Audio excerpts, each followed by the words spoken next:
ஸ்தோத்திரிக்கிறோம் ஆண்டவரே, நன்றி செலுத்துகிறோம். நாம் அறிக்கை செய்துவிட்டு தேவனுடைய வார்த்தைகளை கடந்து போகலாம். உபாகமம் 26வது அதிகாரம் 19வது வசனத்தை அறிக்கை செய்வோம். ஒன்றாய் சேர்ந்து சபையாராக விசுவாசத்தோடு உணர்ந்து சொல்லுங்க. இந்த வேதம் கடவுளால் என்ன முடியும் என்பதை பற்றினது. அல்லேலூயா. பைபிள் எதை பற்றினது? அவர்னால் என்ன முடியும் அப்படின்றத தான் எழுதி கொடுத்துருக்கிறார். அதை ஒரு மனிதன் நம்பும் பொழுது அதை செய்கிற பொறுப்பு யாருடையதாய் மாறுகிறது? ஆமாம், ஸ்டாலின் அவங்க நான் ஆட்சிக்கு வந்தாக்கா 1000 ரூபாய் கொடுப்பேன்னு சொன்னார். எத்தனை பேர் வாங்கினீங்க? சந்தோஷம். அப்போ அவர் என்ன சொல்கிறாருனாக்கா, நான் வந்தால் இதை செய்வேன் அப்படின்றார்.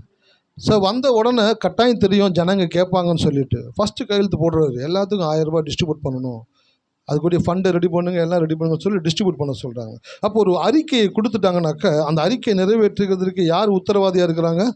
கொடுத்தவங்க. அந்த அறிக்கையை பெற்றுக்கொண்டாங்க பார்த்தீங்களா, அவங்க என்ன கேட்பாங்கனாக்கா, சொன்னீங்களே எப்போ செய்வீங்க அப்படின்னு கேட்பாங்க. அப்போ நீங்கள் தேவனுடைய ஆலயத்தில் உட்கார்ந்து அவருடைய வாக்குத்தத்தங்கள் எடுத்து படிக்கும் பொழுது இது அவர் வார்த்தை, அவர்னால் என்ன முடியுன்றதை சொல்லியிருக்கிறாரு. ஆகையினால இதை நான் சொல்லும் பொழுது இதை செய்ய அவர் உத்தரவாதியாக இருக்கிறார். இதை கட்டாயமாக தேவன் செய்வார் என்று நான் விசுவாசிக்கிறேன். நீங்களும் விசுவாசத்தோடு சொல்லுங்கள்.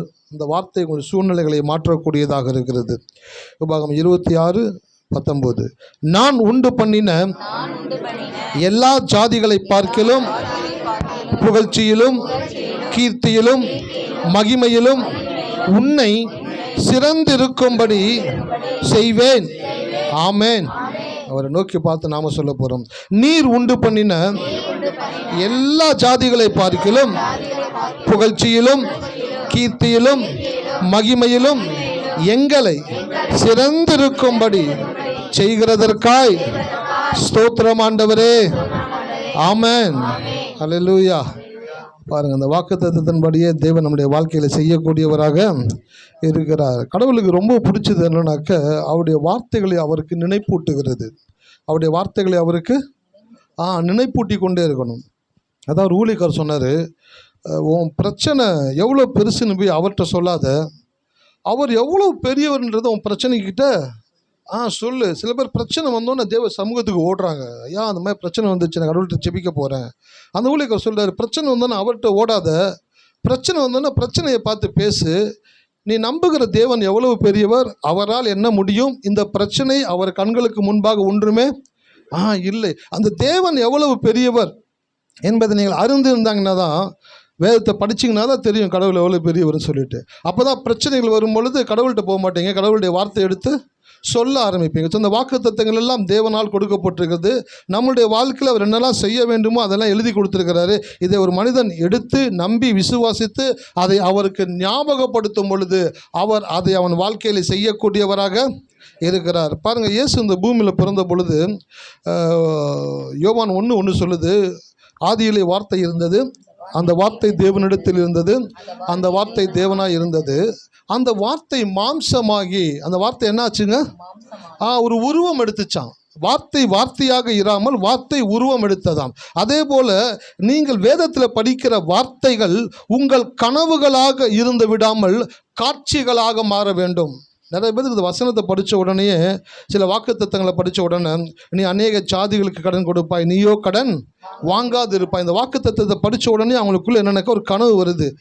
ஒரு பெரிய ஒரு நல்ல வீட்டில் இருக்கிறது போல், முன்னாடி 2 கார் நிற்கிறது போல், 2 பைக் நிற்கிறது போல், வீட்டில் எல்லாம் ஆசீர்வாதமாக இருக்கிறது போல், அநேகருக்கு உதவி செய்கிறது போல், அந்த வசனத்தை படிச்சோன்னா அந்த காட்சிகள் உள்ளுக்குள்ள வருதுல்ல, அந்த காட்சிகள் கனவுகளாக இருந்து விடாமல் அது நிஜமான காட்சிகளாக மாற வேண்டும் என்றால் அதற்கு உறுதுணையாக இருப்பது உங்களுடைய விசுவாசம் மாத்திரமே. ஹல்லேலூயா. எத்தனை பேருக்கு புரியுது? ஆமாம், இந்த வசனத்தை ஒரு படமாக மாற்றணுன்னாக்க உங்களுடைய விசுவாசத்தினால மட்டும்தான் அது முடியும். அதனால தான் தேவன் விசுவாசத்தை மனுஷனுக்கு கொடுத்துருக்கிறாரு. மனுஷங்கிட்ட ஏன் விசுவாசத்தை கொடுத்தாரு? மனுஷனை விசுவாசின்னு சொல்கிறாரு. எப்படி விசுவாசிக்கணும்னு கற்றுக் கொடுக்குறாரு, எப்படி விசுவாசத்தில் நிற்கணும்னு கற்றுக் கொடுக்குறாரு. ஏன் இதை கற்றுக் கொடுக்குறாரு அப்படின்னாக்க, மனுஷனால் மட்டும்தான் இந்த வார்த்தையை காட்சிகளாக மாற்றக்கூடிய ஆற்றல் உள்ளவனாக இருக்கிறான். ஹல்லேலூயா. பழைய காலத்திலலாம் பார்த்தீங்கன்னாக்க ஒரு டாக்குமெண்ட் எழுதணும் அப்படின்னாக்க அந்த டாக்குமெண்ட்டை கையில் தான் எழுதுவாங்க. எழுதி முடித்த உடனே அது ஒரு ஜெராக்ஸ் எடுக்கணுன்னாக்க என்ன பண்ணுவாங்க தெரியுங்களா? திருப்பி அதை உட்காந்து எழுதணும் ஒரு ஆள், அப்போ தான் இன்னொரு காப்பி வரும். ஆனால் இன்றைக்கி என்ன பண்ணிட்டாங்கனாக்க ஜெராக்ஸ் மிஷின் ஒன்று கண்டுபிடிச்சிட்டாங்க. ஒரு பேப்பரை வச்சு பட்டனை தட்டின உடனே அப்படின்றதுக்குள்ளே இன்னொரு பேப்பர் இந்த பக்கம் வந்துடுது. ஸோ ஒரு ஒரிஜினல் பேப்பரை இன்னொரு காப்பி பேப்பராக மாற்றணும் அப்படின்னாக்க ஒரு ஜெராக்ஸ் மிஷினில் வச்சு எப்படி தட்டணும்னு வெளியில் இன்னொரு பேப்பர் அதே போல் வருதோ, அப்படியே இந்த வாக்கு தத்தங்கள் வசனங்களை எல்லாம் உங்களுடைய வாழ்க்கையில் காட்சிகளாக மாற்ற வேண்டுமானால் இன்னொரு காப்பி எடுக்கணும் அப்படின்னாக்க நீங்கள் தான் ஒரு ஜெராக்ஸ் மிஷின் போல் இருக்கிறீங்க. ஹல்லேலூயா. உங்களுடைய விசுவாசம் தான் அதை காப்பி பண்ணக்கூடியதாக இருக்கிறது. ஸோ வேத வசனத்தை படிக்கும் பொழுதெல்லாம் சொல்லுங்கள், வார்த்தைகளை படிக்கும் பொழுதெல்லாம் சொல்லுங்கள், இந்த வசனம் என் வாழ்க்கையில் நான் கனவாகவே இருந்துட்டு போயிடக்கூடாது, அது என் வாழ்க்கையில் ஒரு காட்சியாக மாற வேண்டும். ஹல்லேலூயா. பாருங்கள், ஒரு டைரக்டரு ஒரு கதையை மைண்டில் வச்சுக்கிறாரு. கதையை மைண்டில் வச்சுட்டு என்ன பண்ணுறாருனாக்க அதுக்குரிய ப்ரொடியூசர்கிட்ட போய் அந்த கதையை சொல்கிறார். கதையை சொன்னோன்னு அந்த ப்ரொடியூசர் கேட்குறாரு, கதை நல்லா இருக்குது, சரி ஓகே, இதை படமாக எடுக்கணும்னாக்கா உடனே போய் எடுத்துட முடியாது. ஃபஸ்ட்டு அதுக்கு ஃபுல்லாக வசனத்தை எழுதுவாங்க. ஃபஸ்ட்லேருந்து கடைசி வரைக்கும் அந்த கதையை ஃபுல்லாக வசனமாக வார்த்தையை எழுதுவாங்க. எழுதி முடிச்சுட்டு அதற்குரிய நடிகர்களை தேர்ந்தெடுத்து அந்த டைரக்டர் பாருங்கள், கதை எடுக்கணும், வசனத்தை எழுதணும், நடிகர்களை சூஸ் பண்ணணும், அவங்களுக்கு அந்த காரியங்களை சொல்லித்தரணும், அப்புறம் அவங்கள படமாக்கணும், அப்புறம் சினிமாவில் அவங்களுக்கு காட்டுறாங்க. காட்டும் பொழுது நீங்கள் பார்க்குற ஒவ்வொரு சீனுக்கு பின்னாடியும் எவ்வளோ வேலை நடக்குது தெரியுங்களா? அப்போ ஒரு வசனத்தை ஒரு காட்சியாய் மாற்றுகிற ஒரு பேர் தான் என்னதுங்க? டைரக்டர். நீங்களே யாருனாக்க கடவுளுடைய பார்வையில் உங்களை தேவன் ஒரு டைரக்டர்களாக வைத்திருக்கிறார். ஹல்லேலூயா. ஆமாம், வீட்டில் கணவர் ஒரு டைரக்டராக இருக்கிறாரு, மனைவி ஒரு அசிஸ்டன்ட் டைரக்டராக இருக்கிறாங்க. இப்போ கணவன் மனைவி 2 பேரும் டைரக்ட் பண்ணுறாங்க. எப்படி டைரக்ட் பண்ணுறாங்கனாக்க இந்த கடவுள் கொடுத்த வசனத்தை எடுக்கிறாங்க. இந்த வசனத்தை எடுத்து இந்த வசனத்துக்கு ஒரு காட்சியை கொண்டு வரணும், ஒரு படத்தை கொண்டு வரணும். நிச்சயமாய் அதை மாற்ற வேண்டும் என்றால் அவருடைய விசுவாசத்துக்கு மாத்திரமே அந்த சக்தியை தேவன் கொடுத்திருக்கிறார். ஹல்லேலூயா. எத்தனை பேர்த்துக்கு புரியுது? ஆமாம், இதில் இருக்கக்கூடிய வார்த்தையை உங்கள் வாழ்க்கையில் நிச்சயமாக்கக்கூடிய ஆற்றல் உங்ககிட்ட மட்டும்தான் தேவன் கொடுத்துருக்கிறாரு. அது உங்கள் விசுவாசத்துக்குள்ளே தான் தேவன் வைத்திருக்கிறாரு. அப்போ உங்கள் விசுவாசத்தை நீங்கள் ஒவ்வொரு நாளும் அதிகரித்து கொண்டே இருக்கணும். எப்படி விசுவாசத்தை அதிகரிக்க முடியும்? கடவுளுடைய வார்த்தையை படித்தது மாத்திரமல்ல, அந்த வார்த்தையை நீங்கள் எவ்வளவாய் தியானிக்கிறீங்களோ, யோசிக்கிறீங்களோ, சொல்கிறீங்களோ, அதுக்கேற்ற மாதிரி உங்களுடைய சூழ்நிலைகளை தேவன் மாற்றக்கூடியவராக இருக்கிறார். ஸோ வாக்கு தத்தங்களை எல்லாம் படிக்கும் பொழுது அது கனவாக இருந்துடக்கூடாது, அது காட்சியாக மாறணும். இப்போ படித்தோம் பார்த்தீங்களா, உபாகம் 26:19 அவர் உண்டு பண்ணின எல்லா சாதிகளை பார்க்கலும் புகழ்ச்சியிலும் கீர்த்தியிலும் மகிமையிலும் உன்னை சிறந்து இருக்கும்படி செய்வேன் அப்படின்னு சொன்னார் பார்த்தீங்களா. அந்த சிறந்து இருக்கக்கூடிய காரியங்களை கற்பனை பண்ணி அதை உங்களுடைய வாழ்க்கையில் அடைகிற வரைக்கும் அதே நோக்கமாக இருக்க வேண்டும். ஹல்லேலூயா. எத்தனை பேர் இருக்கீங்க? ஆமாம், அதுக்கு தான் ஆலயத்துக்கு வருகிறீங்க, அதுக்கு தான் ஊழியக்காரை வைத்து தேவன் உங்களுக்கு கற்றுக் கொடுக்கக்கூடியவராக இருக்கிற மாதிரி இருந்துட்டு போகக்கூடாது. ஒவ்வொரு நாளும் உங்களுக்குள்ள வளர்ச்சியை தேவன் எதிர்பார்க்கக்கூடியவராக இருக்கிறார். ஸோ ஒரு வசனம் எடுத்து வாசிங்க, வார்த்தைக்குள்ளே கடந்து போகலாம். தேவன் நல்லவர். சங்கீதம் 103:5. நன்மையினால் உன் வாயை திருப்தியாக்குகிறார், கழுகுக்கு சமானமாய் உன் வயது திரும்ப வால வயது போல் ஆகிறது. பாருங்க, கழுகுக்கு சமானமாய் உன் வயது திரும்ப வால வயது போல் ஆகிறது. இந்த வாக்கு தத்தத்தை நீங்க எத்தனை பேர் எத்தனை முறை உங்க வாழ்க்கையில சொல்லிக்கிட்டே இருக்கிறீங்களோ அதற்கு ஏற்றார் போல் உங்களுடைய உடல் உறுப்புகள் மறுபடியும் ரீக்ரியேஷன் ஆகக்கூடியதாக இருக்கிறது, ரீஸ்டோர் ஆகக்கூடியதாக இருக்கிறது. முந்தின வாலிப நாட்கள் இருந்த பலன் இப்பொழுது இல்லை அப்படின்னு சில பேர் ஃபீல் பண்றீங்களா? அதை மறுபடியும் மீட்டெடுக்கக்கூடிய ஆற்றலை தேவன் அவருடைய வார்த்தையில வைத்திருக்கிறார். ஹல்லேலூயா. ஆமாம், கழுகுக்கு சமானமாய் என் வயது திரும்ப வாழ வயது போல் ஆகிறது. இந்த வார்த்தையை சொல்ல சொல்ல சொல்ல உங்களுடைய ஒவ்வொரு உறுப்புகளும் அவயங்களும் நீங்கள் விரும்புகிறதை செய்வதற்கு வேண்டிய ஆற்றலை கொடுக்கக்கூடியதாக இருக்கிறது. ஸோ அந்த கழுகு குறித்து தான் படிச்சுட்டே வருகிறோம். அந்த கழுகுடைய ஃபஸ்ட்டு 5-6 காரியங்கள் சொன்னேன் கழுகு குறித்து. அதில் ஒரே ஒரு காரியத்தை தான் பேசிட்டு வருகிறோம். அதிக உயரத்தில் பறப்பது கழுகின். ஆமாம், கழுகு அதிக உயரத்தில் பறக்கிறதுக்கான தன்மையை கடவுள் கொடுத்துருப்பார்னாக்க மனுஷனுக்குள்ளே என்ன தன்மை கொடுத்துருக்கிறாரு? மனுஷனுக்குள்ளே என்ன தன்மை கொடுத்துருக்கிறாருனாக்க ஆதியாகமம் 1:28 சொல்லுது, அவன் பலுகி பெருகி நிரப்பி கீழ்ப்படுத்தி ஆண்டு கொள்ளக்கூடியவனாக, எல்லாவற்றையும் ஆண்டு கொள்ளக்கூடியவனாக அந்த தன்மை உடையவனாய் தேவன் மனிதனை படைத்தார். அதில் முதல் காரியம் உங்களுக்கு காண்பிச்சு கொடுத்தேன், பலுகி. இரண்டாவது பெருகி, அப்படின்னாக்கா மல்டிப்ளை. ஒவ்வொரு நாளும் நீங்கள் பெருகிக்கிட்டே இருக்கணுன்றதை தேவன் விரும்புகிறார். அவர் எதை விரும்புகிறாரோ அதை நீங்களும் விரும்பும் பொழுது நீங்கள் பெருகக்கூடியவர்களாக இருப்பீர்கள். ஹல்லேலூயா. எத்தனை பேர்த்துக்கு பெருக்கம் பிடிக்கும்? சில பிள்ளைங்களுக்கு கூட்டல் பிடிக்கும், கழித்தல் பிடிக்கும். ஏன்னா ஈஸியாக கணக்கு போட்டுடலாம். பெருக்கல்ன்றது கொஞ்சம் கஷ்டமானது, வகுத்தல்ன்றது அதை விட கஷ்டமானது. அப்படியே மேக்ஸில் அதிகமாகிட்டே போகுது. அப்போ இந்த பெருக்கம்ன்றது என்னன்னாக்கா மல்டிப்ளிகேஷன். அப்படின்னாக்க 1 2 ஆகிறது கிடையாது, 1 5 ஆகிறது, 2 10 ஆகிறது, 10 100 ஆகிறது. அப்போ கடவுளை ஒரு மனிதன் நம்பும் பொழுது அந்த மனிதனுக்குள்ள தேவன் பெருக்கத்தை உண்டாக்கக்கூடியவராக இருக்கிறார். பெருக்கம் முதலாவது உங்களுடைய மனதில் வரணும். அப்போ தான் அது உங்கள் வாழ்க்கையில் வரக்கூடியதாக இருக்கிறது. அப்போ முதலாவது நீங்கள் ஒன்று நம்பணும், என்னை தேவன் பெருகும்படி படைத்திருக்கிறார், நான் பெருகுகிற ஜாதி, எனக்குள்ள பெருக்கத்தை தேவன் வைத்திருக்கிறார். ஆகையினால நான் குறுக மாட்டேன், நான் பெருகி கொண்டே தான் இருப்பேன். நீங்கள் செய்கிற வேலைகளில் இருக்கலாம், நீங்கள் செய்கிற வேலைகளில் வருமானத்தை குறைக்கக்கூடிய நடவடிக்கைகள் எடுக்கக்கூடிய சில காரியங்கள் உண்டாயிருக்கலாம். இவ்வளோ வேலை செய்கிறோமே, வருமானத்தை கூட்டுவான்னு பார்த்தா வருமானத்தை குறைச்சிக்கிட்டு இருக்கிறாங்களே, ஆண்டவரே என்ன செய்ய போகிறனோ அப்படின்னு யோசிக்கிறீங்க பார்த்தீங்களா? அப்படிப்பட்ட யோசனை சாதாரண ஆட்களுக்கு வரும். ஆனால் கடவுளை அறிந்த மனிதனுக்கு அவர்கள் எவ்வளவாய் குறைக்க போகிறார்களோ அவ்வளவாய் தேவன் எனக்கு உயர்த்த போகிறார். ஹல்லேலூயா. ஆமாம், யாக்கோபனுடைய வாழ்க்கையில் அவங்க மாமா லாபான் என்ன பண்ணாடினாக்க, சம்பளத்தை எப்படியெல்லாம் குறைச்சி கொடுக்கலாம் அப்படின்ட்டு ட்ரை பண்ணிக்கிட்டே இருக்கிறான்.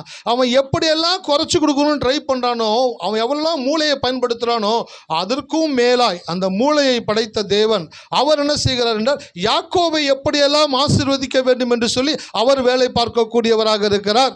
உங்கள் வாழ்க்கையில் ஒரு காரியத்தை தெரிஞ்சுக்கோங்க, உங்களை ஒருத்தவங்க அமுக்கணும், இல்லை உங்களுக்கு வர்றதை குறைக்கணும், இல்லை உங்களுக்கு வரக்கூடிய ஆசீர்வாதங்களை கெடுக்கணும்னு எப்போ நினைக்கிறாங்களோ அப்போவே ஒரு காரியம் நீங்கள் முடிவு பண்ணிடுங்க, உங்களை தேவன் அடுத்த நிலைக்கு ஷிஃப்ட் பண்ண போகிறாரு, உங்களை தேவன் ஆசீர்வதிக்க போகிறாரு. அதற்கான வேலைகளை தேவன் செய்து கொண்டு இருக்கிறபடினால தான் இப்படிப்பட்ட காரியங்கள் நடந்து கொண்டு இருக்கிறது. அதனால் பாருங்கள், சத்துருக்கள் உங்களை அழுத்தும் பொழுதெல்லாம் உங்கள் வாழ்க்கையில் தேவன் உங்களுக்கு ஒரு பெருக்கத்தை ஆயத்தம் பண்ணி கொண்டு இருக்கிறார் என்பதை நீங்கள் நினைவில் கொள்ள வேண்டும். அதனால தான் கோயிலுக்கு வர்றீங்க. கோயிலுக்கு வரும்போது எதை கற்றுக் கொடுக்குறோன்னாக்க, உங்கள் வாழ்க்கையில் நடக்கக்கூடிய சின்ன சின்ன காரியங்கள் உங்களை பாதிக்கக்கூடாது. உங்களை வாழ்க்கையில் நடக்கிற சின்ன சின்ன காரியங்களுக்கு பிற்பாக தேவன் என்ன வேலை செய்து கொண்டு இருக்கிறார் என்பதை காண்பிப்பதற்காக தான் தேவன் உங்களுடைய ஆலயத்தில் கொண்டு வந்து உட்கார வைத்து போதிக்கும்படி செய்து கொண்டு இருக்கிறார். ஹல்லேலூயா.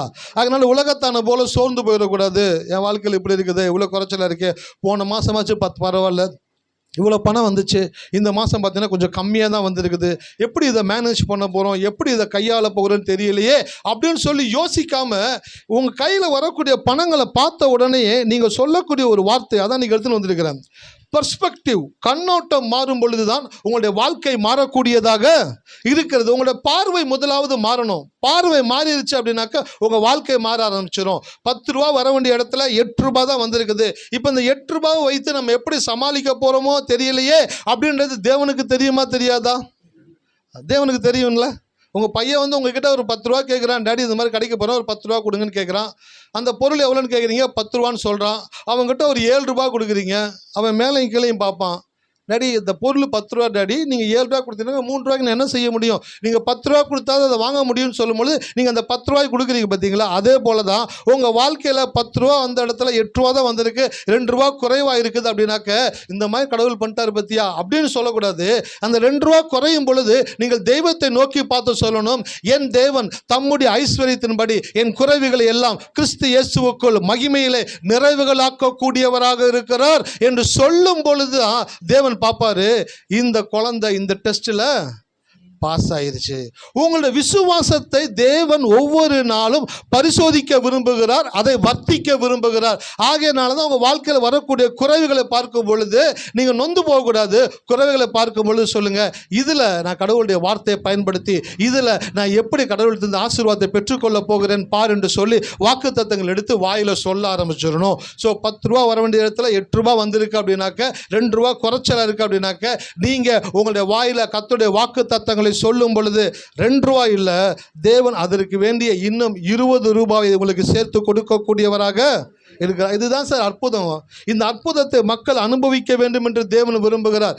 ஈசாக்கு போய் ஒரு இடத்துல துறவு தோன்றான். துறவு தோண்டும் பொழுது ஒன்றும் பண்ணலை. தோண்டி முடிச்சு தண்ணி வந்தோன்னு என்ன பண்ணுறானுங்க, இந்த துறவு எங்களுது அப்படின்றானுங்க, கொடுத்துட்றான். அடுத்த துறவை தோன்றான். அவனுக்கு தெரியும் தான் கூட ஒரு கடவுள் இருக்கிறாரு. அந்த கடவுள் அவன் என்ன செஞ்சாலும் அவனை ஆசீர்வதிக்கக்கூடியவராக இருக்கிறார். உங்கள் கடவுள் யார் தெரியுங்களா? உங்களை எந்த இடத்துல வச்சாலும், உங்களுக்கு எவ்வளவு குறைவாக கொடுத்தாலும், உங்களுடையதை எவ்வளவு தான் 6 பேர் ஏமாத்தினாலும், உங்கள் தேவன் உங்களை நிறைவாய் நடத்தக்கூடியவராக இருக்கிறார். ஹல்லேலூயா. அதனால தான் இந்த தேவன் நிறைவின் தேவனாக இருக்கிறார். அவரிடத்தில் குறை ஒன்றும் இல்லை. அவர் நிறைவாய் உங்களை ஆசீர்வதிக்கக்கூடியவராக இருக்கிறார். வசந்த வாசிங்க, அதுலேருந்து கடந்து போகலாம். உபாகமம் 28 எடுத்துக்கொள்வோம். நன்றி ஆண்டவரே.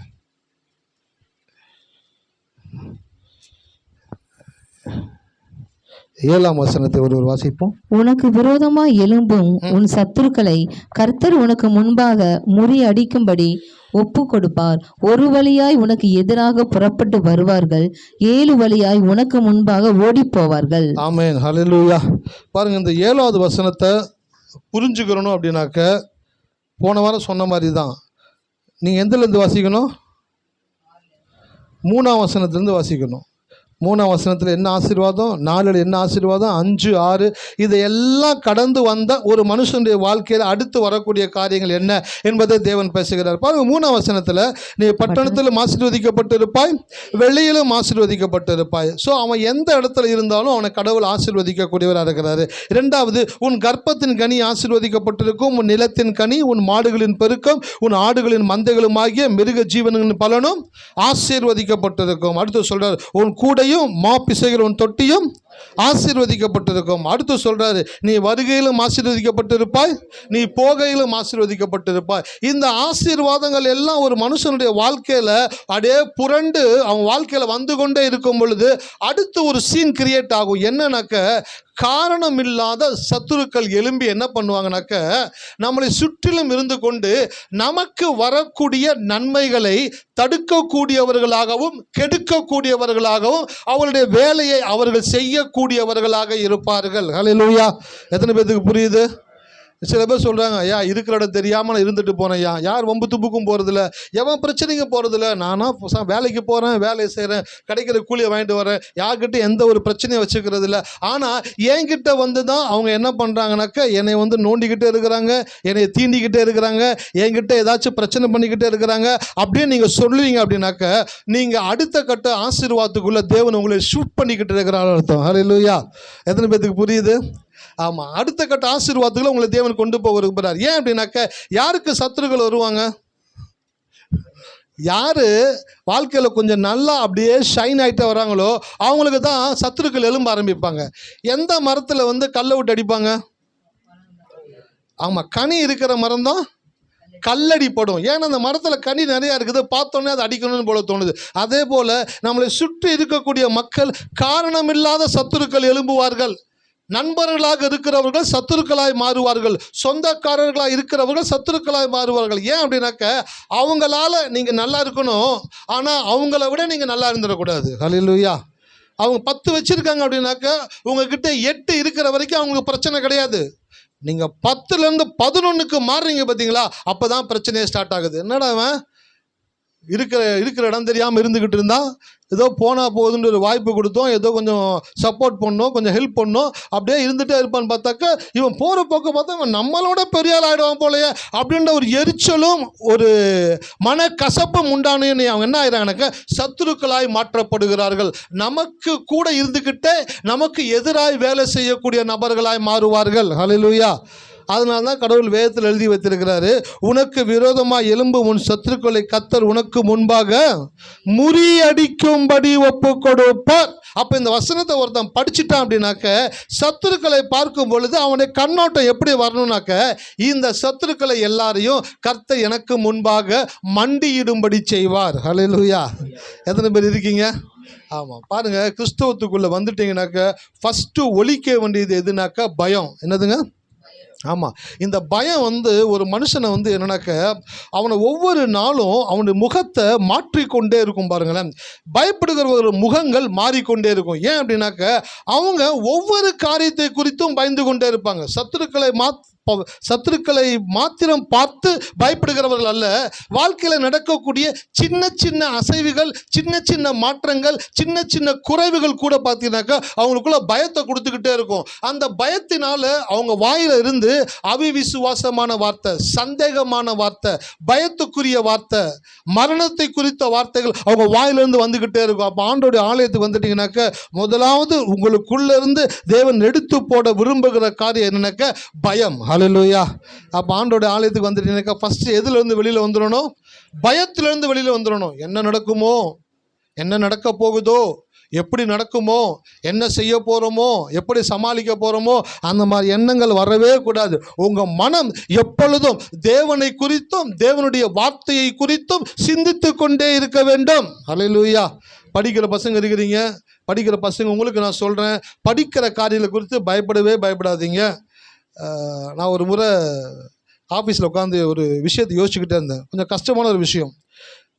அந்த அந்த டாபிக் நான் படிக்கலை, நான் சாதாரண படிப்பு தான் படிச்சிருக்கிறேன். அது இன்ஜினியரிங் சம்மந்தப்பட்ட ஒரு காரியம்.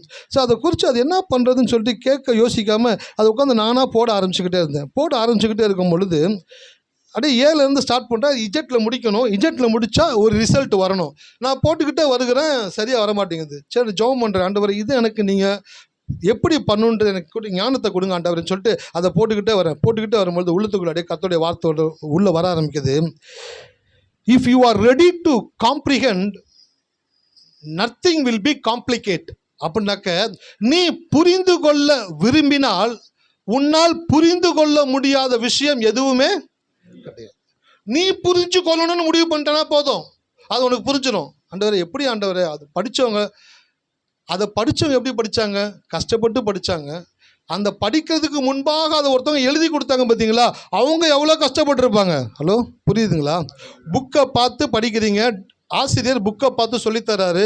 ஆனால் இந்த புக்கை எழுதுறதுக்கான காரியங்களை பண்ணாங்க பார்த்தீங்களா, அவங்களும் உங்களை போல ஒரு சாதாரண மனிதர்கள் தான். ஹல்லேலூயா.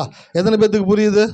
ஆமாம், சாதாரண மனிதர்கள் தான் படித்து புரிஞ்சு அதை அடுத்த சந்ததிக்கு எழுதி கொடுத்துருக்குறாங்க. அப்போ ஒரு புஸ்தகத்தை எடுத்த உடனே பார்த்துட்டு ஐயோ இது எப்படி படிக்க போகிறேன்னு தெரியலையே, எனக்கு பயமாக இருக்குது, எப்படி படிக்க போகிறேன், எப்படி புரிஞ்சுக்க போகிறேன்னு தெரியலையே அப்படின்ற மனநிலைக்குள்ளே போகக்கூடாது. பிள்ளைங்க ஆலயத்துக்கு வர்ற பிள்ளைங்களுக்கு நான் சொல்கிறேன், புஸ்தகத்தை திறந்து உட்கார்ந்த உடனே கைகளை வைத்து ஆண்டவரே இதில் இருக்கக்கூடிய காரியங்களை புரிந்து கொள்ளக்கூடிய ஞானத்தை எனக்கு கொடுங்க ஆண்டவரே.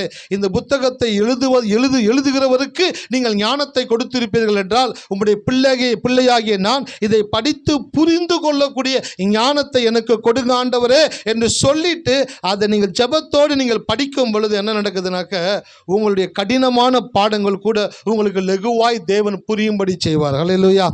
அதான் தாவீது சொல்லுகிறார், என் கைகளை போருக்கும் என் விரல்களை யுத்தத்திற்கும் படிப்பிக்கிற என் கண்மலையாகிய கர்த்தருக்கு. அவனுக்கு யுத்தத்தை தேவன் கற்றுக் கொடுத்தார். எப்படியெல்லாம் அந்த யுத்தத்தை செய்ய வேண்டும், எப்படியெல்லாம் ஜெயிக்க வேண்டும் என்பதை தாவீதுக்கு தேவன் சொல்லிக் கொடுக்கக்கூடியவராக இருந்தார். அப்போ நான் சொல்கிறேன், உங்கள் லைஃப்பில் படிக்கிற பிள்ளைங்க படிப்பை குறித்து பயப்பட சொல்லுவேன். வாத்தியார் கேட்டாங்கன்னா 5லேருந்து 6 வந்துட்டேன், 8லேருந்து 9 வந்துட்டேன், 9ஆவதுலேருந்து 10ஆவது வந்துட்டேன். அதெல்லாம் கிடையாது. 10ஆவதுல பாடம் ரொம்ப கஷ்டமாக இருக்கும், 12ல் பாடம் ரொம்ப கஷ்டமாக இருக்கும். எப்படி படிக்க போகிற, என்ன செய்ய போகிற அப்படின்னு கேட்கும்போது பிள்ளைங்க சொல்லணும், நாங்கள் எதை குறித்தும் பயப்பட மாட்டோம், ஏசப்பா எங்கள் கூட இருக்கிறாரு. ஆகையினாலே இதை புரிந்து கொள்ளக்கூடிய காம்ப்ரிஹெண்ட் பண்ணக்கூடிய ஞானத்தை தேவன் எங்களுக்கு கொடுப்பார். ஹல்லேலூயா. எத்தனை பேர் இருக்கீங்க? ஆமாம் பிள்ளைங்க, நீங்கள் அப்படிப்பட்ட மனநிலைக்குள்ளே வந்தீங்கன்னா தான் உங்களால் பெரிய பெரிய காரியங்களை படித்து புரிந்து கொள்ள முடியும். வேலை செய்கிறவங்களா இருக்கட்டும், வேலை செய்கிறவங்க ஒரு வேலை செஞ்சுக்கிட்டு இருக்கிறீங்க, ஒரு புது வேலைக்கு நீங்கள் கடந்து போகிறீங்கன்னு வச்சுக்கோங்களேன், ஒரு பயம் உண்டாகும். இது எப்படி கற்றுக்க போகிறோமோ, இதை நம்ம எப்படி செய்ய போகிறோமோன்ற பயம் உண்டாகும். அப்போ நீங்கள் என்ன சொல்லணும் அப்படின்னாக்க, என் தேவன் எல்லா காரியங்களையும் கற்றுக் கொடுக்கக்கூடிய ஞானத்தை எனக்கு கொடுக்கக்கூடியவராக இருக்கிறார், நான் சிறப்பாய் கற்றுக்கொள்ளுவேன். ஹல்லேலூயா. அப்போ பயம் உள்ளே வந்துச்சுனாக்க நீங்கள் படிக்கவும் முடியாது, கற்றுக்கொள்ளவும் முடியாது, உங்கள் வாழ்க்கையில் மேலே வரவும் முடியாது. பயத்தை வெளியில் எடுத்து போட்ட பிற்பாடு தான் உங்களால் எல்லாவற்றையும் ரொம்ப ஈஸியாக செய்ய முடியும். அதனால தான் தேவன் எழுதி கொடுத்துருக்கிறாரு, உனக்கு விரோதமாக எழும்பும் உன் சத்துருக்களை கர்த்தர் உனக்கு முன்பாக முறியடிக்கும்படி ஒப்பு கொடுப்பார். அப்போ ஒன்று தெரிஞ்சுக்கங்க, உங்களுக்கு சத்ருவா யாராச்சும் எழும்புனாங்க அப்படின்னாக்க அவங்க உங்களுக்கு முன்பாக நிற்க முடியாது. உங்களுக்கு முன்பாக நிற்க யாருனாலையும் முடியாது. ஏன்னாக்க உங்களுக்கு கடவுள் ஒரு வாக்கு தத்தத்தை கொடுத்திருக்கிறாரு. இந்த வாக்கு தத்தம் உங்களுடைய இருதயத்தில் இருக்கும் பொழுது நீங்க சொல்லுவீங்க, எனக்கு விரோதமா எழும்பும் என் சத்துருக்களை கர்த்தர் எனக்கு முன்பாக முறியடிக்கும்படி ஒப்பு கொடுப்பார். அப்படின்ற வார்த்தை சின்ன சத்துருக்களுக்கா பெரிய சத்துருக்களுக்கா? எல்லா சத்துருக்களும் எவ்வளோ பெரிய ஆளாக இருந்தாலும் உங்ககிட்ட வந்து மோதுனா, உங்களை சீண்டுனா அப்படின்னாக்க அவனுடைய வாழ்க்கையில் அவன் சந்திக்கக்கூடிய கடைசி நபர் நீங்களாக மாத்திரமே இருப்பீர்கள். அப்படி அவன் உங்களை சந்தித்து உங்ககிட்ட சில காரியங்களை செய்யும் பொழுது கூட உங்களுடைய இருதயம் எப்படி இருக்க வேண்டும் என்றால், என் கூட கடவுள் இருக்கிறபடினால சத்துரு என்னைய மேற்கொள்ள முடியாது, நான் சத்துருவை மேற்கொள்ளுவேன். ஹல்லேலூயா. அதான் கடவுள் சொல்லியிருக்கிறார் ஏசாயா புஸ்தகத்தில், உனக்கு விரோதமாக உருவாக்கப்படும் எந்த ஆயுதமும் வாய்க்காதே போகும். அப்போ கடவுளுடைய வாக்கு, அந்த வார்த்தைகளை பார்க்கும் பொழுதே பாருங்களேன், அந்த வசனங்கள்லாம் படிக்கணும். அதனால தான் வேதத்தை படிங்கன்னு சொல்கிறேன். ஒரு முறை ஒரு ஊழியக்காரர் ஒரு சபை நடத்தி கொண்டு இருந்தார். சபை நடத்தி கொண்டு இருக்கும் பொழுது அந்த பாட்டு, அந்த ஆராதனை, நிறைய ஜனங்கள் வந்து கூடி ஆராதிச்சு கொண்டு இருந்தாங்களாம். அந்த சபைக்கு பக்கத்துலேயே பார்த்தீங்கன்னாக்க ஒரு காவல்துறையில் உயர் அதிகாரி ஒருவர் குடியிருந்தாராம். குடியிருக்கும் பொழுது அந்த காலை ஆராதனை நடந்து முடிஞ்சிச்சு. நடந்து முடிஞ்ச உடனே சொல்லி அனுப்புகிறாராம், அவங்ககிட்ட வீட்டில் இருக்கிற வேலைக்காண்ட சொல்லி அனுப்புகிறாராம், அந்த சபையில் இருக்கிற பாஸ்டர்கிட்ட போய் சொல்லு, நாளைக்கு அந்த சபை அந்த இடத்துல நடக்கக்கூடாது, ஏன்னா ரொம்ப டிஸ்டர்பன்ஸாக இருக்குது, ரொம்ப சவுண்டாக இருக்குது. அப்படி நடந்துச்சு அப்படின்னாக்க சட்ட ரீதியாக என்ன நடவடிக்கை எடுக்கணுமோ எடுத்து அந்த சபையை மூடுறதுக்கான வேலையை நான் பண்ணிடுவேன்ட்டு போய் சொல்லு அப்படின்னு சொல்லி அனுப்பிச்சிட்டார் அந்த வேலைக்காரன்ட்ட. அவன் வந்தான், சபைக்குள்ளே வந்தான். பாஸ்டர் இல்லை, மூப்பர்கள் இருந்தாங்க, பிரதர்ஸுங்க இருந்தாங்க. ஐயா சொல்லுங்க, நாங்கள் ஐயா அந்த மாதிரி நான் பக்கத்தில் உயர் அதிகாரி குடியிருக்கிறாரு காவல்துறையில், அவருக்கு வந்து ரொம்ப டிஸ்டர்பன்ஸாக இருக்கா நீங்கள் சபை நடத்துறது, அதனால் வந்துட்டு நாளைக்கு இந்த சபை நடக்கக்கூடாது அப்படின்ட்டு பக்குவமாக சொல்லிட்டு வர சொன்னார்.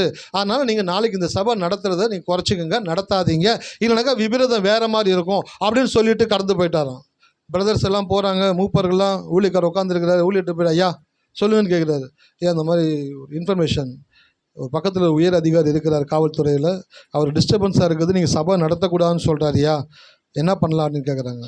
அவர் சொன்னாராம், அப்படியா, சரி விடுங்க, கடவுள் பார்த்துப்பார் போங்க அப்படின்னு சொல்லி விட்டாராம். இவங்களுக்குள்ளே என்னன்னா ஒரு பெரிய விஷயத்த சொல்கிறோம், இவர் கடவுள் பார்த்துப்பாரு போங்கன்னு சொல்கிறாரு, என்ன அவர்கிட்ட போய் பேசணும் இல்லை ரிக்வெஸ்ட் பண்ணணும், ஏதாச்சும் ஒன்று பண்ணணுமே, ஒன்றுமே பண்ணலை. அவர் சொன்னாராம், இது அவருடைய ஊழியம், இது அவருடைய ஆலயம், இதற்கு பொறுப்பாளி யாருங்க?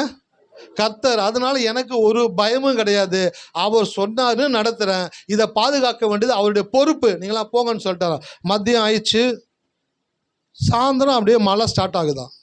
அந்த மழை ஸ்டார்ட் ஆகி கொஞ்ச நேரத்தில் ஹெவி ரெயினாக பெஞ்சு பயங்கரமான மழை பெஞ்சு என்னாச்சுன்னா, அந்த உயரதிகாரி பக்கத்தில் இருக்கிற தெருவில் கீழ்த்தளத்தில் குடியிருக்கிறாரு, கிரவுண்ட் ஃப்ளோரில் குடியிருக்கிறாரு. அடித்த மழைக்கு எந்த தெருவில் தண்ணி இருந்துச்சோ தெரியல, அந்த தெருவில் மட்டும் தண்ணி அதிகமாக இருக்குது, பிச்சுக்கிட்டு ஓடுது. வந்த தண்ணி அந்த உயர் அதிகாரியுடைய வீட்டுக்குள்ளே வர ஆரம்பிச்சிருச்சு. கொஞ்சம் கொஞ்சமாக வந்து வந்து வந்து வந்து இன்க்ரீஸ் ஆகுது. அவர் பார்த்தாரு, இந்த இடத்துல குடியிருந்தால் நமக்கு சரிப்பட்டு வராது, வீட்டை காலி பண்ண வேண்டியதான்னு சொல்லிட்டு வண்டியை வர வச்சு டக்குன்னு முடிஞ்ச ஜாமான் ஏற்றிட்டு மிச்ச ஜாமான் ஏற்றிட்டு குவார்டர்ஸ் வந்துன்னு சொல்லிட்டு அந்த சாயந்தரமே அங்கேருந்து கடந்து போயிட்டாராம். அடுத்த நாள் காலையில் ஊழியக்காரருக்கு இன்ஃபர்மேஷன் வருது, ஐயா நாளைக்கு சபை நடத்தக்கூடாதுன்னு சொன்னார், ஆனால் இன்றைக்கே அவர் வீட்டை காலி பண்ணிட்டு போயிட்டாரு. அல்லேலூயா. அப்புறம் யோசிச்சு பார்த்தேன், அந்த ஊழியக்காருக்குள்ளே எவ்வளோ ஒரு தைரியம் இருக்கும் பார்த்தீங்களா. அதான் கடவுள் சொன்னார், தைரியமாக இருந்தால் ஊழியத்துக்கு வா, ஊழியத்துக்கு வந்துட்டா தைரியமாயிடு. என்னதுங்க? தைரியமாக இருந்தால் ஊழியத்துக்கு வா. சரி, ஊழியத்துக்கு வந்துட்டியா, தைரியம் ஆயிடு. பயந்துக்கிட்டே இருந்தா அப்படின்னாக்கா உன் வாழ்க்கையில் உன்னால் ஒரு ஸ்டெப்பு கூட மேலே போக முடியாது. அப்போ பயப்படுகிறவர்களுடைய வாழ்க்கையில பெருக்கம் வருவது இல்லை. இன்னைக்கு ஒரு சத்தியத்தை வீட்டுக்கு எடுத்துட்டு போங்க. ஏன் உங்க வாழ்க்கையில வந்து பெருக்கம் வர மாட்டேங்குது, ஏன் உங்க வாழ்க்கையில நீங்க நினைச்ச காரியங்கள் நடக்க மாட்டேங்குதுன்னு நினைக்கிறீங்க பார்த்தீங்களா? பயம் இருக்கிற இடத்துல பெருக்கம் வேலை செய்யாது. அல்லேலூயா. எத்தனை பேர் இருக்கிறீங்க? ஆமாம், அந்த கரண்ட் பாக்ஸில் எர்த்து மெயின் வருது, கரண்ட்டு வந்தால் தான் நான் டெஸ்ட்டை வச்சு பார்த்தாக்கா லைட்டு எரியும், கரண்ட் ஆஃப் பண்ணிட்டு நான் வச்சு பார்த்தாக்கா ஒன்றுமே அதே போல தான் பயம் உள்ளே இருந்துச்சு அப்படின்னாக்கா பெருக்கம் வேலை செய்யாது, பெருக்கம் வராது. அப்போ கடவுள் சொல்கிறாரு, நீ வாழ்க்கையில் ஆசீர்வதிக்கப்பட்டு கொண்டே வரும் பொழுது நீ அடுத்த பெருக்கத்திற்குள்ளே போவதற்கான ஒரு வாளிகள் என்னன்னாக்கா, உனக்கு விரோதமாய் சத்துருக்கள் எழும்பும் பொழுது நீ எப்படி அவங்கள பார்க்குற, எப்படி பயப்படாமல் இருக்கிற, எப்படி ஹேண்டில் பண்ணுற, எப்படி அவங்கள கையாளுகிறன்றதை வைத்து தான் தேவன் உங்களுக்கு பெருக்கத்தை கொடுக்கக்கூடியவராக இருக்கிறார். ஹல்லேலூயா. எத்தனை பேர் இருக்கீங்க? நான் சொல்கிறேன், நம்ம சபையில் இருக்கிற எல்லாருக்கும் தேவன் பெருக்கத்தை வைத்திருக்கிறார். இப்பொழுது இருக்கிறதை காட்டிலும் கர்த்தர் உங்களை 1000 மடங்கு பெருக பண்ணுவார். சுகத்தில் பெருக பண்ணுவார், ஆசீர்வாதத்தில் பெருக பண்ணுவார், பிள்ளைங்களுடைய படிப்பில் பெருக்கத்தை கொடுப்பாரு. இன்றைக்கி பார்க்குற இந்த பிள்ளைங்கள்லாம் பார்த்துக்கிட்டு இருக்கீங்களே, இன்னும் ஒரு சில வருஷங்களுக்கு அப்புறம் பார்க்க போகிறீங்க, எல்லாருமே டாப் கிளாஸான இடத்துல, உயர்ந்த ஸ்தானத்தில், உயர்ந்த வருமானத்தில் தேவன் பிள்ளைகளை வேலைக்கு அமர்த்தக்கூடியவராக இருக்கிறார். ஹல்லேலூயா. சிலர் வேலை செய்ய போகிறீங்க, சிலர் பிஸ்னஸ் பண்ண போகிறீங்க, சிலர் கடவுளுடைய வேலையை செய்யக்கூடியவங்களாக இருக்கிறீங்க. உங்களுக்கு அப்படிப்பட்ட ஆசீர்வாதத்தை தேவன் வைத்திருக்கிறார். ஹல்லேலூயா. எத்தனை பேர் விசுவாசிக்கிறீங்க? அப்போ யாருக்கு கடவுள் பெருக்கத்தை கொடுப்பாரு? பயம் இல்லாதவனுக்கு தான் தேவன் பெருக்கத்தை கொடுப்பாரு. ஒரு காரியத்தை எடுத்து வாசிங்க, உங்களுக்கு காண்பிக்க விரும்புகிறேன். ஆதியாகமம் 14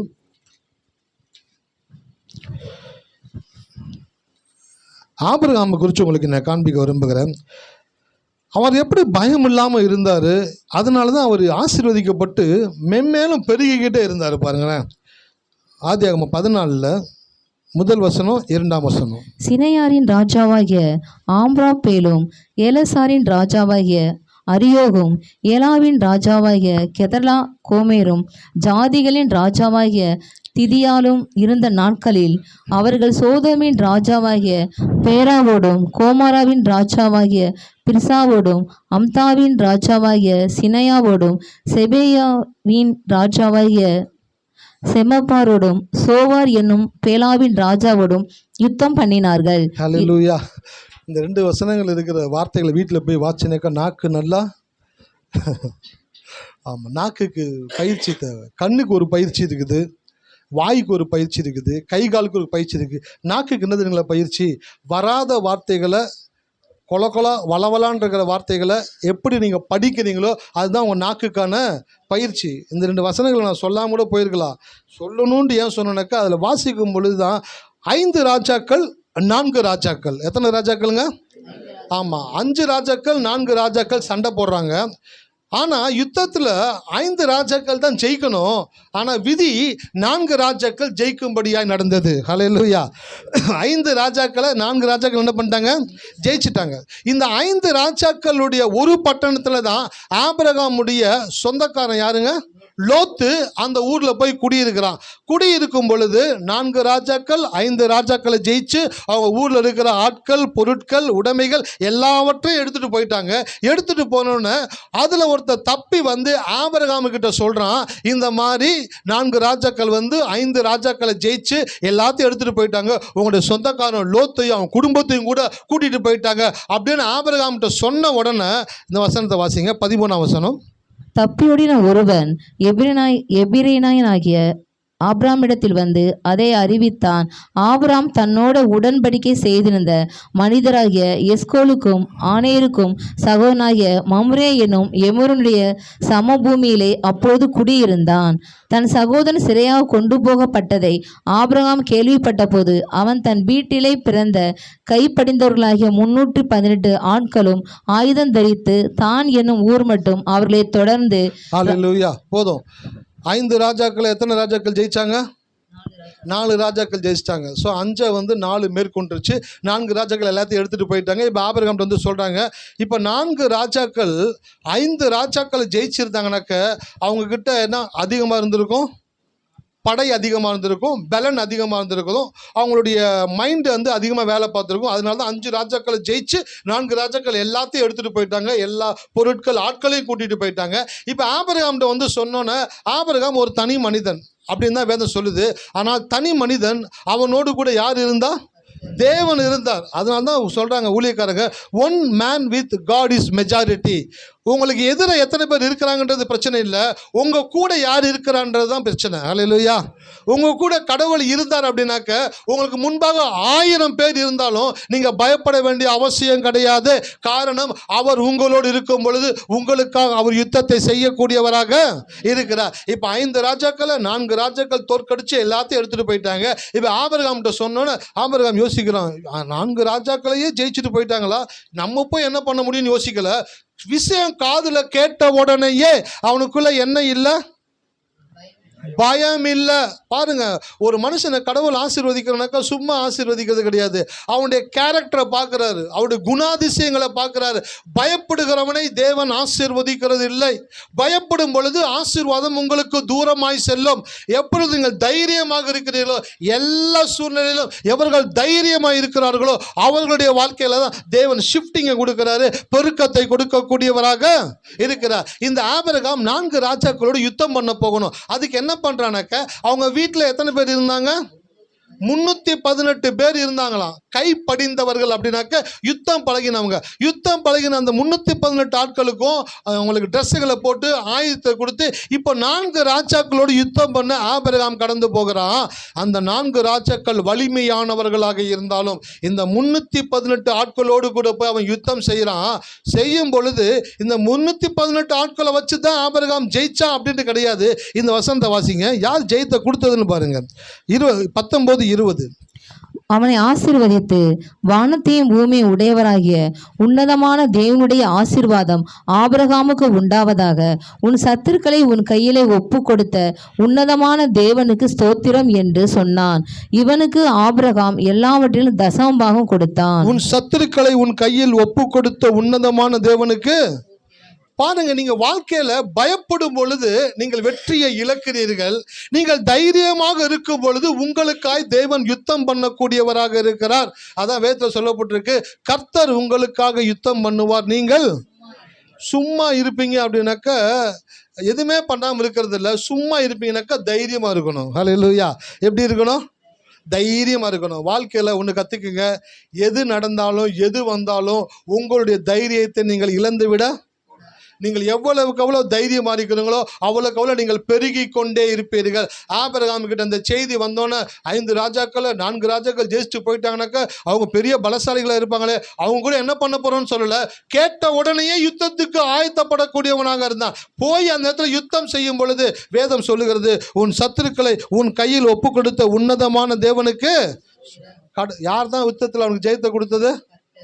அந்த 318 ஆட்களை வச்சு ஆபிரகாம் சண்டை போட்டு ஜெயிச்சான்ல, அந்த 318 ஆட்களுக்குள்ளாகவும் தேவனுடைய கிருபை இருந்து, தேவனுடைய வல்லமை இருந்து, அந்த 4 ராஜாக்களை ஜெயிக்கக்கூடிய ஆற்றலை தேவன் கொடுக்கக்கூடியவராக இருந்தார். இன்னைக்கு நான் சொல்றேன், 5 4 காலி பண்ணுச்சு, இப்ப 4 எத்தனை காலி பண்ணுச்சு? அந்த 4 ராஜாக்கள் நினச்சிருப்பாங்க, பரவாயில்லப்பா நம்ம 4 ராஜாக்கள் தான் 5 ராஜாக்கள் அடித்து தும்சம் பண்ணி தூக்கிட்டு வந்தாச்சுல்ல அப்படின்னு நினச்சிக்கிட்டு இருந்திருப்பாங்க. அவங்களுக்கு தெரியாது, 4 இல்லை 1 வரப்போகுது. அந்த 1 என்ன பண்ணுனாக்கா இந்த 4ஐயும் தூக்கி சாப்பிடக்கூடியதாக இருக்கிறது. ஹல்லேலூயா. ஆனால் இயற்கையாக 4 ராஜாக்களை ஆபிரகாம்னால ஜெயிக்கவே முடியாது. ஆபிரகாமுக்குள்ள இருந்த ஒரு தைரியம் என்னன்னாக்க, என் கூட கடவுள் இருக்கிறபடினாலே அவர் எனக்கு யுத்தத்தில் ஜெயம் கொடுக்கக்கூடியவராக இருக்கிறார் என்று எண்ணி அவன் போகும் பொழுது சத்துருக்களை குறித்து அவன் பெருசா எண்ணவே இல்லை. ஜெயம் கொடுக்கிற தேவனை அவன் பெருசா எண்ணினான். ஹல்லேலூயா. எத்தனை பேர் இருக்கீங்க? உங்கள் வாழ்க்கையில் நான் கற்றுக் கொடுக்குறேன். உங்களை எதிர்க்கிறவர்கள் யாராக இருந்தாலும், உங்களுடைய சத்துருக்கள் எவர்களாக இருந்தாலும், நீங்கள் எவர்கள் உங்களை கீழே வீழ்த்தணும்னு நினைத்து கொண்டு இருந்தாலும் அவங்கள ஒரு நாளும் பெருசாக நினைக்காதீங்க. உங்கள் தேவன் எல்லாவற்றை காட்டிலும் பெரியவராக இருக்கிறார். ஹல்லேலூயா. எப்போ அவன் உங்களை எதிர்க்க வருகிறானோ அப்போவே தேவன் உங்களை என்ன பண்ணார்? தூக்க. ஆமாம், எனக்கு கடவுள் சொன்னார், உன்னுடைய சத்துருக்கள் யாருனாக்க உன்னை பட்டை தீட்டுகிற கற்கள். சத்துருக்கள் யாருங்க? பட்டை தீட்டுவதற்காக பயன்படுத்தப்படும் கற்கள். கத்தியில் இருக்குது பார்த்தீங்களா? வீட்டாண்டா சாணம் பிடிக்கிறவன் வரானாமா? வண்டியில் சுற்றினே வருவானே, வரானா? உங்கள் வீட்டாண்ட வராங்களா? எனக்கு தெரிஞ்சு இப்போ அதிகமாக வர்றதில்லை. ஏன்னா 5 ரூபா 10 ரூபா கேட்டால் போராடி அவங்ககிட்ட வாக்குவாதம் பண்ணி அவன் பார்த்த இந்த தொழிலே வேணாண்டா, நீங்கள் கத்தியை சீவுங்க இல்லை புதுசாக மாற்றி இங்கே போங்கன்ட்டு போயிட்டான். அவன் ஒரு கல் ஒன்று வச்சுருப்பான். அந்த கல்லில் என்ன பண்ணுவானாக்கா சுற்றி விட்டு அந்த கத்தியை அப்படியே தீட்டுவான் பாருங்க. தீட்ட தீட்ட இந்த கத்தியை எது தான் தீட்டுது? கல்லு தான். இந்த கத்தியவே இந்த கல்லு தான் தீட்டி ஷார்ப்பாக்குதான். அதே போல உங்களுடைய சத்துருக்கள் யாருனாக்க உங்களுக்குள் இருக்கக்கூடிய ஆற்றலை வெளிக்கொண்டு வரக்கூடிய பட்டை தீட்டக்கூடிய கற்களாக தான் தேவன் வைத்திருக்கிறார். அவங்களால உங்களை சேதப்படுத்த முடியாது. எத்தனை பேருக்கு புரியுது? ஆமாம், அந்த கல்லுனால கத்தியை சேதப்படுத்த முடியாது. அந்த கல்லுனால அந்த கத்தியை ஷார்ப்பாக்க தான் முடிக்கும். அப்போ சத்துருக்கள் எழும்பும் பொழுதெல்லாம் நீங்கள் சொல்லணும், உங்கள் வாழ்க்கையில் பயம் அப்படியே எழும்பும் பொழுதெல்லாம் சொல்லணும், இயேசுவின் நாமத்தினாலே இதை நான் பயப்பட போகிறதில்லை. ஏன்னாக்க நான் பெருகுகிற ஜாதியாக இருக்கிறபடியினாலே நான் எதை குறித்தும் பயப்பட மாட்டேன். அல்லேலூயா. எல்லாரும் சொல்லுங்க, நான் எதை குறித்தும் பயப்பட மாட்டேன். எதை குறித்தும் நான் பயப்பட மாட்டேன். யாரை குறித்தும் நான் பயப்பட மாட்டேன். ஏன்னாக்க நான் பெருகுகிற ஜாதியானபடியினால் நான் தைரியமாக இருப்பேன். ஹல்லேலூயா. நீங்கள் தைரியமாக இருந்தீங்கன்னாக்க நீங்கள் பெருகிக்கிட்டே இருப்பீங்க, நீங்கள் வளர்ந்துக்கிட்டே இருப்பீங்க. ஒரு வசனம் எடுத்து வேகமாக வாசிங்க. எபேசியர் 6:17. இரட்சணியம் எனும் தலைசீராவையும் தேவ வசனமாகிய ஆவியின் பட்டயத்தையும் எடுத்துக்கொள்ளுங்கள். தேவ வசனமாகிய ஆவியின் பட்டயத்தையும். கடவுள் உங்கள் ஒவ்வொருவருக்கும் ஒரு கத்தியை கொடுத்திருக்கிறார், பட்டயத்தை கொடுத்திருக்கிறார். ஹல்லேலூயா. எத்தனை பேர் என்னை கவனிக்கிறீங்க? ஆமாம், இந்த பைபிள் தான் என்னதுங்க? ஆமாம், இயேசு இந்த பூமியில் வாழ்ந்தபோல் சொன்னார், பட்டயம் இல்லாதவன் தன் வஸ்திரத்தை விற்றாகிலும் ஒன்றை வாங்க கடவன் அப்படின்றார். அப்போ பட்டயனாக்க தேவனுடைய வசனம்.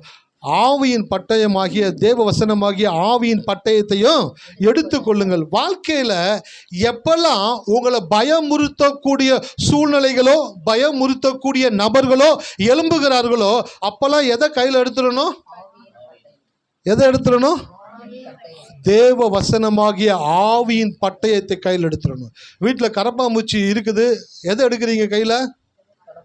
வீட்டுக்குள்ளே இருந்தால் விளக்கமாறு எடுக்கிறீங்க, வெளியில் இருந்தால் செருப்பு எடுக்கிறீங்க. அன்றைக்கி நான் வீட்டில் உட்காந்துட்டு இருக்கிறேன், ஓடிஎஸ்குள்ளே ஒரு கரப்பாம்பூச்சி. சரி, இது எப்படியாச்சும் அடிச்சிடணும் அப்படின்னு சொல்லிட்டு சென்னையில் லைட்டாக திறந்து பார்த்துங்க, டப்புக்குன்னு வீட்டுக்குள்ளே வந்துருச்சு. அடாடா, என்னடா சும்மா இருந்த கரப்பாம்பூச்சி வீட்டுக்குள்ளே விட்டுட்டோமான்னு சொல்லிட்டு தேடுறேன், கரப்பாம்பூச்சி எங்கேயுமே கிடைக்கல. அப்படியே பார்த்துட்டு வந்துட்டு ஒரு பொருள் எடுத்து பொருள்னு நீங்கள் பயந்துட போகிறீங்க. ஒரு கட்டை மாதிரி வந்துச்சு.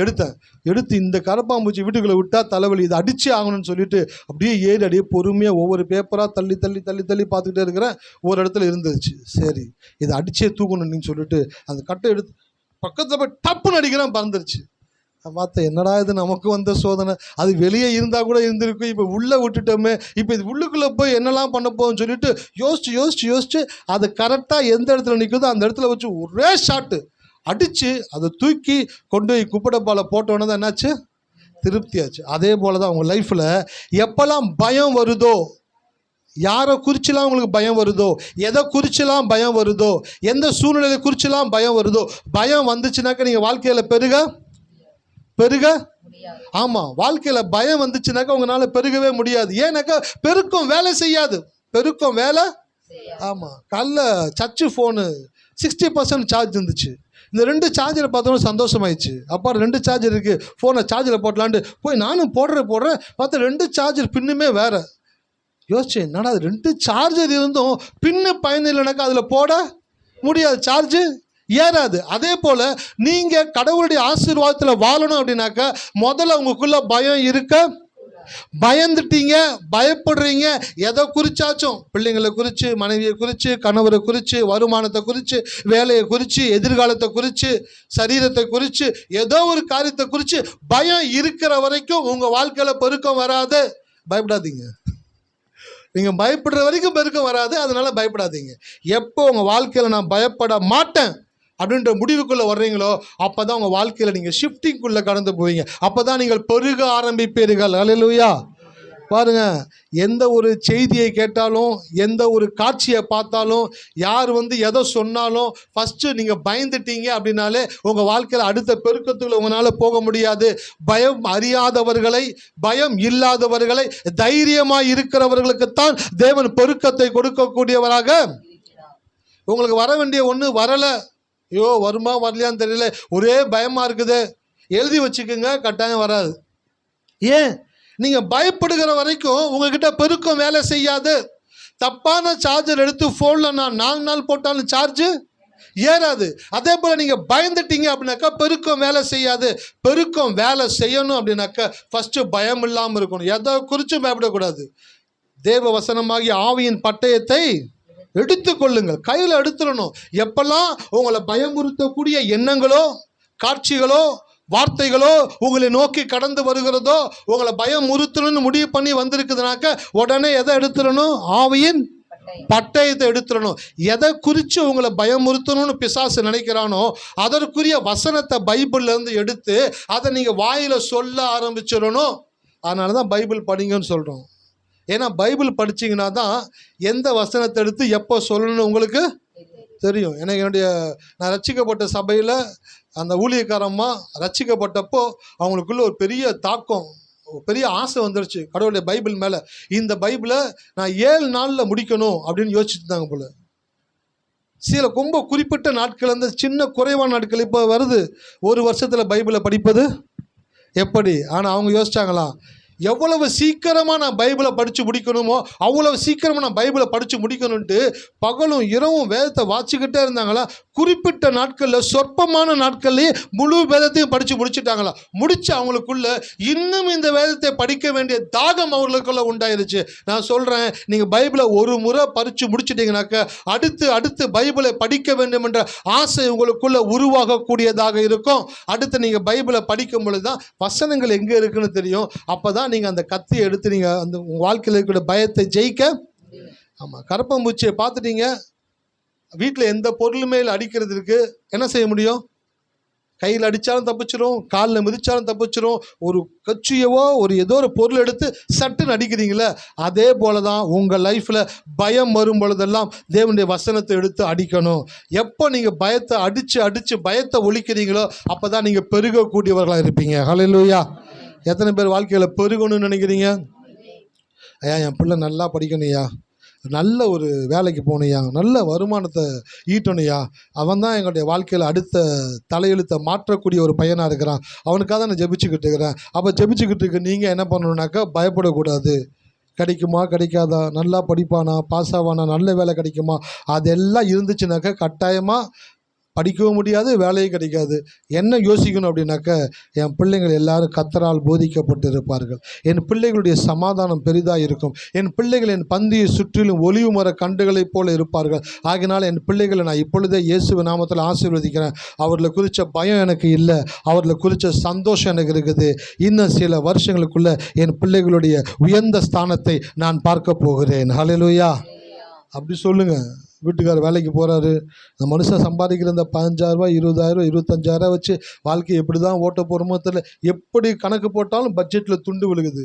இந்த துண்டை சமாளிக்கவே முடியலையேன்னு யோசிச்சுட்டு இருக்கீங்க. நீங்கள் வாயை திறந்து சொல்லுங்கள், என் ஆண்டவர் என் கணவர் செய்கிற வேலையை அவர் ஆசீர்வதித்து, அவர் உயர்த்தி, எங்கள் வாழ்க்கையில் கடன் இல்லாமல் எல்லா செலவுகளுக்கும் போக மீதும் பணத்தை என் கைகளில் தேவன் பார்க்கும்படி செய்வார். ஹல்லேலூயா. சார் இதெல்லாம் சொல்லும்பொழுது தான் சார் வாழ்க்கை மாறும். இதுதான் குணம் மாறணும் சார். குணம் மாறினா தான் வாழ்க்கையில் பணம். போன வாரம் செய்தி கேட்டிங்களா? எப்போ தான் பணம் வரும்? குணம் மாறினா தான் பணம் வரும். இன்றைக்கி இன்னொன்று விஷயத்தை வீட்டுக்கு எடுத்துகிட்டு போங்க. பயந்தீங்கனாக்கா பணம் உங்ககிட்ட வராது. பயப்படுறவங்க கிட்ட எதுவுமே ஒட்டாது. பயப்படுறவங்ககிட்ட என்ன ஒட்டுனாக்கா பிசாசு மட்டும்தான் ஒட்டுவாங்க. ஹல்லேலூயா. காந்தத்தை வச்சிங்கனாக்கா எது காந்தத்தில் ஒட்டும் சொல்லுங்கள்? பிளாஸ்டிக்கு, பேப்பரு, இரும்பு மட்டும்தான் காந்தத்தில் ஒட்டும். பயம் இருந்துச்சுனாக்கா பிசாசு மட்டும்தான் ஒட்டுவான். அந்த பயத்தை எடுத்து போட்டுட்டு தைரியம் உங்களுக்குள்ளே வந்துருச்சுன்னு வச்சுக்கோங்களேன், உங்களுக்கு வாழ்க்கைக்கு வேண்டிய அனைத்தும் உங்களிடத்தில் ஒட்டக்கூடியதாக இருக்கிறது. ஹல்லேலூயா. பயப்படாதீங்க. வாழ்க்கையில் பயப்படவே பயப்படாதீங்க, தைரியமாக இருங்க. உனக்கு விரோதமாக எழும்பும் உன் சத்துருக்களை கர்த்தர் உனக்கு முன்பாக முறியடிக்கும்படி ஒப்பு கொடுப்பார். எத்தனை வழியாக வருவாங்க? ஒரு வழியாய் வருவாங்க. எத்தனை வழியாக போவாங்க? 7 வழியாய் போவாங்க. அவனுடைய அவல நிலையை தேவன் எப்படி பிக்சரைசேஷன் பண்ணி காட்டுறாரு பாருங்க. உங்களுக்கு விரோதமாக ஒரு வழியாக வருவாங்க, திரும்பி பார்த்தீங்கன்னாக்கா துண்டக்கான துணியக்கானு ஓடும்படி தேவன் செய்யக்கூடியவராக இருக்கிறார். அப்படிப்பட்ட தேவனை ஆராதிக்கிறபடினாலே பயம் இல்லாமல் இருங்கள். நான் பயம் இல்லாமல் இருப்பேன், திகிலுக்கு அது என்னை அணுகுவது இல்லை, அது என்னை அணுகாது, என்கிட்ட வராது. ஏன் அப்படின்னாக்க என்குள்ள பயம் இல்லை. ஹல்லேலூயா. என்கிட்ட பயம். ஹெல்மெட் போடாமல் ஒருத்தன் போகிறான், அவனுக்குள்ள என்ன இருக்கும்? என்ன, யாரை குறித்து பயம் இருக்கும்? டிராஃபிக் போலீஸை குறித்து மட்டும்தான் பயப்படுவான். ஒரு ரவுடி டக்குன்னு கிராஸ் பண்ணிட்டு போகிறான், ஒரு லேடி வந்து இடிச்சுட்டு போகுது, என்ன அப்படி சண்டை போட்டுருப்பான். ஒரு டிராஃபிக் போலீஸ் வந்து என்னப்பா, ஐயோ ஹெல்மெட் எங்கேன்னு கேட்டுருவாரோ, ஹெல்மெட் எங்கே, ஹெல்மெட் எங்கேன்னு கேட்டார். லைசன்ஸ் எதுவும் கேட்டுருவாரோ, லைசன்ஸ் எடு. ஆர்சி கேட்டுருவாரோ, ஆர்சி எடு. ஸ்மோக் எங்கே இருக்குது கேட்டுருவாரோ, ஸ்மோக் பாப்பா. ஐயோ இன்னைக்கு யார் மூஞ்சில் முழிச்சோன்னு தெரில கடவுளே. அப்போ ஹெல்மெட் இல்லைன்னு பயம் வந்துடுது இல்லை? அதே போல தான் லைஃப்பில் நான் சொல்கிறேன், பயம் இருந்துச்சு அப்படின்னாக்கா உங்கள் வாழ்க்கையில் எதுவுமே வேலை செய்யாது. எப்போ தைரியம் வருதோ அப்போ தான் உங்கள் வாழ்க்கையில் எல்லாமே சரியாக வேலை செய்யும். ஹல்லேலூயா. தைரியமாக இருங்க. வீட்டுக்கு போகும்போது சொல்லிட்டு போங்க, ஏதோ குறித்து நான் பயப்பட மாட்டேன், நான் தைரியமாக தான் இருப்பேன். நான் தைரியமாக இருக்கிறதை பார்த்து என் வாழ்க்கையில் தேவன் பெருக்கத்தை கொடுக்கக்கூடியவராக இருக்கிறார். உங்ககிட்ட வந்து எல்லாம் ஒட்டும். உங்களுக்கு என்னெல்லாம் தேவையோ நீங்கள் தைரியமாக இருக்கும் பொழுது எல்லாம் வந்து ஒட்டும். நீங்கள் பயப்படும் பொழுது உங்ககிட்ட இருக்கிற எல்லாம் உங்களை விட்டு போகக்கூடியதாக இருக்குது. பயப்படாதீங்க. படிக்கிற பிள்ளைங்களுக்கு சொல்கிறேன், படிப்பை பார்த்து பயப்படாதீங்க, வேலையை பார்த்து பயப்படாதீங்க, சத்துருக்களை பார்த்து பயப்படாதீங்க, எதிரிகளை பார்த்து பயப்படாதீங்க. பக்கத்து வீட்டுக்காரன் குடைச்சல் கொடுக்குறான், எதிர் வீட்டுக்காரன் போகும்போதெல்லாம் அப்படியே பார்க்குறானே, அவனுக்கு என்ன காரணமோ என்னன்னு தெரில. காரணம் இல்லாத சத்துருக்கள் பாருங்கள். நீங்கள் நல்லா ட்ரெஸ் பண்ணிட்டீங்கன்னாக்கா சில பேர்த்துக்கு பிடிக்காது. நீங்கள் வண்டியை சர்வீஸ் பண்ணி கொண்டு வந்து நிறுத்துங்களேன், நான் சர்வீஸ் பண்ணி நிறுத்திடுவேன் வண்டியை. ஏன்னா வண்டியை சர்வீஸ் பண்ணது ஒரு குத்தமாடா, அதுக்கு அவனுக்குள்ள ஒரு கோபம். வீட்டுக்கு பெயிண்ட் அடிங்கன்னு வச்சுங்களேன், என்ன இங்கே தான் பணம் வருதுன்னு தெரியல, வருஷம் பெயிண்ட் அடிச்சுறாங்கல்ல. காரணம் இல்லாத சத்துருக்கள். அவங்களெல்லாம் பார்க்கும் பொழுது நீங்கள் யோசிக்கக்கூடாது என்ன பண்ண போகிறான்னுட்டு. உங்களுக்கு டக்குன்னு ஞாபகம் வந்துடணும். உபாகமம் 28:7, உன் சத்துருக்களை உனக்கு முன்பாக கர்த்தர் முறியடிக்கும்படி ஒப்பு கொடுப்பார். ஆகையினால தைரியமா இருக்கணும். எப்படி இருக்கணும்? படிக்கிற பிள்ளைங்க எப்படி இருக்கணும்? தைரியமா இருங்க. உங்களை யாருனாலும் ஒன்றும் செய்ய முடியாது. நீங்கள் இருக்கிற தைரியம் உங்க வாழ்க்கையில பெருக்கத்தை கொண்டு வரக்கூடியதாக இருக்கிறது. உங்களுக்கு வர வேண்டியதை உங்க தைரியம் உங்ககிட்ட வந்து சேர்க்கும். நீங்கள் தைரியமாக இருக்கும்பொழுது தேவன் இன்னும் அதிகமான ஆசீர்வாதம் உங்கள்கிட்ட கொடுப்பாரு. பயப்படுறவங்கள்ட்ட கர்த்தர் ஆசீர்வாதத்தை கொடுக்க மாட்டாரு. எழுதி வச்சுக்கோங்க. பயந்தீங்கன்னாக்கா உங்ககிட்ட ஆசீர்வாதம் வராது. நீங்கள் தைரியமாக இருந்து பாருங்க, உங்களுக்கு வர வேண்டிய ஆசீர்வாதத்தை தேவன் உங்களிடத்துல கொண்டு வரக்கூடியவராக இருக்கிறார். அதனால வீட்டுக்கு போகும்போது சொல்லிட்டு போகிறேங்க, நான் பயப்பட மாட்டேன், நான் தைரியமாக இருப்பேன். படிப்பை குறித்து பயப்பட மாட்டேன், வேலையை குறித்து பயப்பட மாட்டேன், எதிர்காலத்தை குறித்து பயப்பட மாட்டேன். எல்லாவற்றையும் தேவன் எனக்கு ரொம்ப சரியாக தான் பண்ணி கொடுப்பாரு. அவர் எனக்கு எல்லாவற்றையும் நிறைவாய் கொடுக்கக்கூடிய தேவனாக இருக்கிறார். பேதுரு பாருங்க, நைட்டு ஃபுல்லாக கஷ்டப்பட்டு ஒன்றுமே வந்து அப்படியே உட்காந்து பயந்துக்கிட்டு இருக்கிறான். யாரை குறித்து பயந்துருப்பான்னு எனக்கு தெரியும். உங்களுக்கு தெரியுமா? கடன்காரனை குறித்து கூட பயப்பில்லை. வீட்டில் போனால் அந்த அம்மா என்ன கேள்வி கேட்குமோ, ஆண்டவரே சோத்துறப்பா. கடன்காரனை கூட நான் சமாளிச்சிடுறேன்.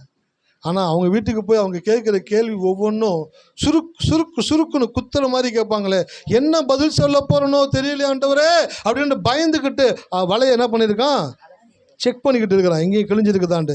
இயேசு வந்துட்டார், அவன் படகை கேட்குறாரு, பிரசங்கம் பண்ணி முடிச்சுட்டு அவன்கிட்ட சொல்கிறாரு, உன் படகை கொண்டு போய் ஆழத்தில் வலையை போடு அப்படின்றார். அவன் சொல்கிறான், நான் முழுவதும் பிரயாசப்பட்டும் ஒன்றும் பிடிக்கலாண்டவரை, ஆகிலும் உம்முடைய வார்த்தையின்படி. ஹல்லேலூயா.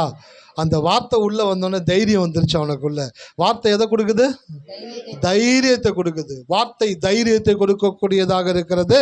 அந்த போய் மீன் பிடிக்கிறான், வலை கிளியத்தக்கதாக, படகு நிரம்பத்தக்கதாக பிடிச்சிட்டு வெளியில் வர்றான். வெளியில் வந்தோன்னே அவன் இருதயம் மகிழ்ந்து கடவுள்கிட்ட சொல்கிறான், நான் பாவியான மனுஷன், என்னை விட்டு போயிருங்காண்டு. அவர் சொல்கிறார், உன்னை மனுஷர்களை பிடிக்கிறவர்களாக்குவேன். அவனுக்குள்ளே இருந்த பயத்தை தேவன் நீக்கின உடனே அவனுக்குள்ளே அடுத்த ஷிஃப்டிங் வந்துருச்சு. ஆசீர்வாதத்தை தேவன் கொடுக்கக்கூடியவராக இருக்கிறார். ஹல்லேலூயா. எத்தனை பேர் இனிமேல் பயப்பட மாட்டேன்னு சொல்கிறீங்க? கை தூக்குங்க. நான் பயப்பட மாட்டேன். நான் பயப்பட மாட்டேன். எல்லாரும் சொல்லுங்கள், நான் பயப்பட மாட்டேன். நான் பயப்பட மாட்டேன். நான் எதுக்கும் பயப்பட மாட்டேன். என் கூட ஆண்டவர் இருக்கிறபடியினால், நான் பயப்படாதபடியினால் தான் என்னை தேவன் பெருக செய்வார்.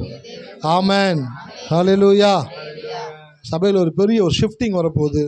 ஒரு பெரிய ஆசீர்வாதத்தினுடைய அலையை தேவன் கொண்டு வரக்கூடியவராக இருக்கிறாரு. அநேகருடைய வாழ்க்கையில் தேவன் பெரிய மாற்றங்களை உண்டாக்க போகிறார். நான் ஃபீல் பண்ணுறேன், நான் அதை உணர்றேன். ஒரு ஊழியக்காரன் இருந்து இந்த இடத்துலேருந்து நான் ஃபீல் பண்ணுறேன். அநேகருடைய வாழ்க்கையில் அன்எக்ஸ்பெக்டடான மணியை தேவன் கொடுக்க போகிறாரு. அன்எக்ஸ்பெக்டடான பிளெஸ்ஸிங்ஸ் வரப்போகுது. அன்எக்ஸ்பெக்டடான ஆசீர்வாதங்களை தேவனோட வாழ்க்கையில் கொண்டு வரக்கூடியவராக இருக்கிறார். அதனால தான் உங்களை தேவன் தைரியமாக இருக்கும்படி சொல்லுகிறார். ஹல்லேலூயா. பயப்பட